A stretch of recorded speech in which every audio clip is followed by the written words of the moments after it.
Married growth চ্যানেলে আপনাদের সকলকে স্বাগত।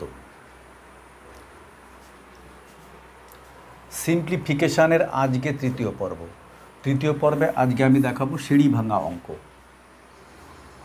এই সিঁড়ি ভাঙা অঙ্ক যখন পরীক্ষার খাতায় আসে অনেকের কাছেই এই অঙ্কটাকে খুব জটিল মনে হয়, কিন্তু এর ভিতরের সারমর্ম যদি একবার বুঝে ফেলতে পারেন তাহলে সিঁড়ি ভাঙা অঙ্ক একদম জলের মতো। আজকে আমি যে উদাহরণটি দিচ্ছি সেই উদাহরণটি ভালো করে লক্ষ্য করুন। উদাহরণ 1 + 1 1 + 1 1 + 1 1 + 2/3। এইবার কথা হচ্ছে এখানে 1 প্লাস আছে 1 2 3 4, এখানে বেশিও থাকতে পারে আবার কমও থাকতে পারে, আবার প্লাস থাকতে পারে আবার মাইনাসও থাকতে পারে, শুধু মাইনাস থাকতে পারে অথবা প্লাস মাইনাস থাকতেও পারে।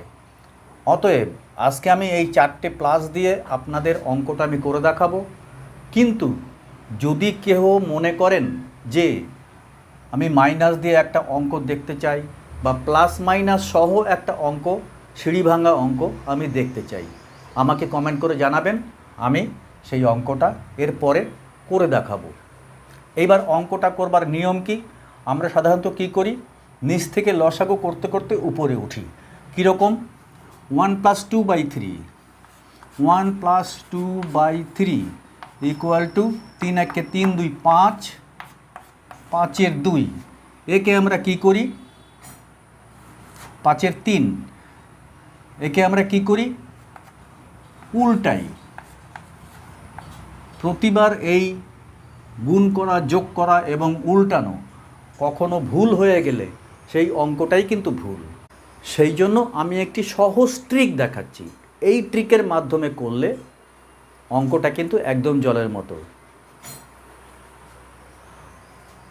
এখানে আমাদের ভগ্নাংশে কি আছে? 2/3 2/3। এখানে আমি 2/3 2 কমা দিয়ে 3 লিখলাম, কমা দিলাম। এবং যেহেতু 1 2 3 4 4টে যোগ চিহ্ন আছে, আমাকে 4বার লসাগু করতে হবে। আমরা লসাগু করব না।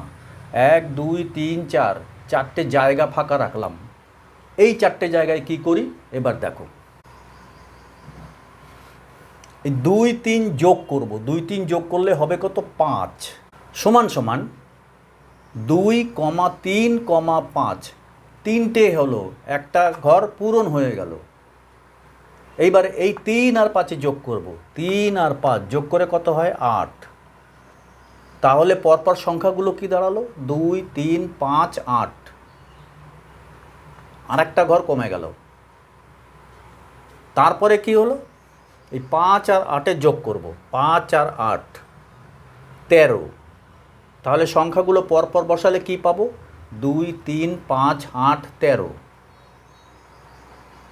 আর একটা ঘর কমে গেল। তারপরে 8 আর 13 এই দুটোকে যোগ দিলে দাঁড়ায় 21। তাহলে সংখ্যাগুলো পরপর সাজালে কি পাচ্ছি? 2 3 5 8 13 21। তাহলে 4টে ঘর পরপর পূরণ হয়ে গেল। এবার উত্তর হবে, প্রথমটা লব, দ্বিতীয়টা হর। উত্তর হচ্ছে 13 আর 21। এইবার কথা হচ্ছে এই যোগ দিয়েছি, এখানে যোগ দিয়েছি, এখানে যোগ দিয়েছি, কারণ পরপর 4টে যোগ চিহ্ন আছে। তাই যেখানে যোগ থাকবে না, হয়তো এখানে মাইনাস আছে, এখানে প্লাস আছে, আবার এখানে মাইনাস আছে, সেখানে আমরা কি করব? এই যোগ না দিয়ে মাইনাস করব। আজকে এই পর্যন্ত দেখি, আজকের পর্ব এখানেই আমি শেষ করলাম। আশা করব তোমরা আমার এই অঙ্ক দেখে উপকৃত হবে। অতএব আমার চ্যানেলটিকে একটি লাইক ও সাবস্ক্রাইব করে আমার পাশে থাকবে। এরকম নতুন নতুন এবং কঠিন কঠিন সমস্যাকে আমি সামনে নিয়ে আসতে থাকব। আগামী ভিডিও না আসা পর্যন্ত সবাই ভালো থাকবে। ধন্যবাদ।